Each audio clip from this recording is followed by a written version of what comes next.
Hi guys, what we're going to do this morning is to introduce you to some new CPD. We've got a new approach, obviously with everyone being shut down for the last year. Some have probably lost clients, you maybe even lost some of your own energy. We want to restart and reboot our practice. And what I've been doing over the last year is looking at the old fundamentals and looking at them and saying, is there anything we need to cover again? Is that research? Where's it going? Did we do enough of that? And also working on some challenging new cases and find out some simple fundamentals that are working those problems out. So what we're going to do is we're going to offer some webinars, which will probably be about 2.5 hours in length. We'll present these at various times, but we're going to do a series of them. I've got on a piece of paper here various topics. We've got, are you selling your practice well? Do you sell maintenance to your clients? Practice management, dealing with difficult cases. Fascia and its role in the management of musculoskeletal injuries. Where does tensegrity fit? How important is the role of tensegrity? Do you understand that enough? Conversations with Hatsumi, we've got video clippage of that. Looking at the facial system and various things, even going back to the importance of muscle tests and where they actually fit in your practice and how to use them best and get the best results. Spinal dynamics, looking at serious disc cases. And I've just solved a few for some practitioners that were really not sure about how or skilled, and when I showed them the simple fundamentals, the simple steps to take, and we got excellent results on that. So just basically upskill you, but it's not about teaching you techniques on video, it's about showing the fundamentals that lead to the knowledge and the expertise of those techniques. So we're going to do a series of those webinars, which I say will be about 2.5 hours in length, and they will count as a half day of CPD. The requirements for this year are going to be that you need 2 days of CPD. It doesn't have to be with me, whereas we used to have 4 with me. But this is one opportunity if you want to be listening to my expertise and my knowledge, and if you have any ideas while you're on these webinars, we can actually interact and build one for you specifically, or go down that road. So that's really where we want to be. Yeah, another area I'd like to look at as a topic is how to build a practice, or how to keep one, or how to get a busy practice. Some people don't know the right things to say to people as like a presupposition to get them coming back. A lot of people don't use leaflets for patient education, and if you're not using the right tools, you don't get the right results. So I don't leave anything to look. I don't let the person determine the treatment plan. I sell them a treatment plan. They either buy into that or they don't.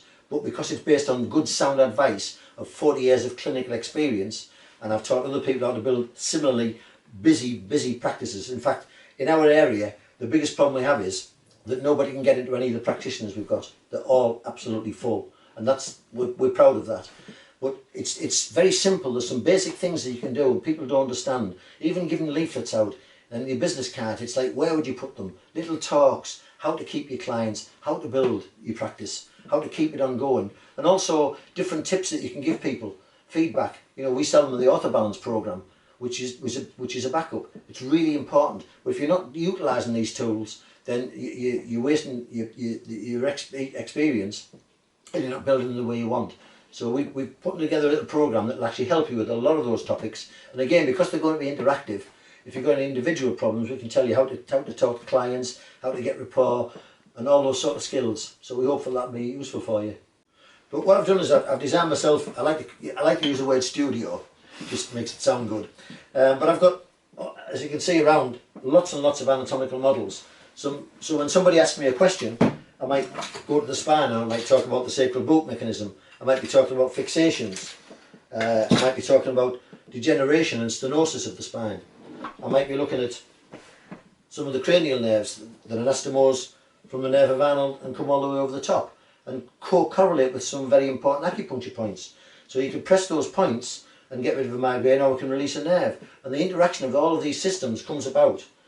We've got models of the foot, we've got models of the head, we've got models of everything in here. The eustachian tube, the vestibular reflexes in the ear, pelvic dynamics. So what I found with these talks, I can bring any piece of anatomy and explain that part of it, which takes away the classroom necessity and takes away the need to travel. You can be in my room, in my studio, I can talk about the anatomy, and that just helps to build your practice. So that's the way forward, I think. One of the topics that's sort of popularised in the last 5 or 10 years, but primarily in the last 5, is fascia. and its importance in the skeletal, the postural and activities of the body. And even in ancient times they understood the facial lines, because all of the organs develop in the midline, and then as they gravitate out to become organs in our body in different places, the fascia has to stretch, and the meridian lines would also follow that. So acupuncturists have again monitored facial lines and used acupuncture for that approach. Other researchers are using stripping. Tensegrity looks at facial lines, but also when you look at ligaments, that comes under the heading of fascia. So all soft tissues are actually now considered to be fascia. And Goodhart's research showed that ligaments have some intelligence, certainly with crossover links in gaits, so relationships in the body and skeletal balance. So we've had a new look at fascia and how it fits into our practice of Amatsu and how to manage it and get very, very good results. So we're looking at that as well as a topic. Yeah, one of the tools that I was introduced to during the lockdown was the communication tool of video talk. And I'm not really a very communicative person in that way. I don't like the telephone, and I don't use the telephone much. I can text, but I don't really like texting. And then I got I think it's an iPad, and I started to talk to people on the iPad, and I really enjoyed it. And then we started to show some people some self-help stuff, and I realised how useful it was and how much you could actually interact with people via this method. And that keeps us all in the same loop. We did a talk with some of the groups down in London, Chris Rhodes' group, and there was 50 in the feed, and it really worked well. There was questions coming in, people wanted to do this and interacted, and I realised what a powerful tool that is. And so I want to bring that communication tool and device to us so that we can ask questions, interact, and we can build the topics that you need. So we can design a program specifically for you, but generally for everybody. And use as a communication tool. The good thing about it is you can either come on live, or you can retrieve it as a recording later, or you can also retrieve it and look at it again, which is the good tool. Once you've been in a room and you've lost that retrieval, it's gone forever. So that's something else we want to interact with, and we've got permission from our insurers to do a lot more work now with modules online. But obviously it wouldn't be the practical stuff, but you can do all the interactive classroom stuff that would take hours. You can have online and retrieve. So that's part of the program that we're developing. As we all know, for the last nearly 18 months now, we've all been locked down and allowed to work at various times and in various countries, different rules coming forward. And the way we found to move forward is the video approach. And we've recorded lessons for our students and interacted with other groups. And what I found with the anatomy and things like this, we can discuss all these things, move forward and use these tools and bring ourselves back up to that presence of A, all communicating again, B, being a collective therapy that's very, very potent. And even with the long COVID, we've had some incredible results by opening people's chests up and using the lymphatic system, all the things that we're knowledgeable about. And now is the time to actually build your practice. Now the doors are open, people are going to really see the value and virtue of our skills.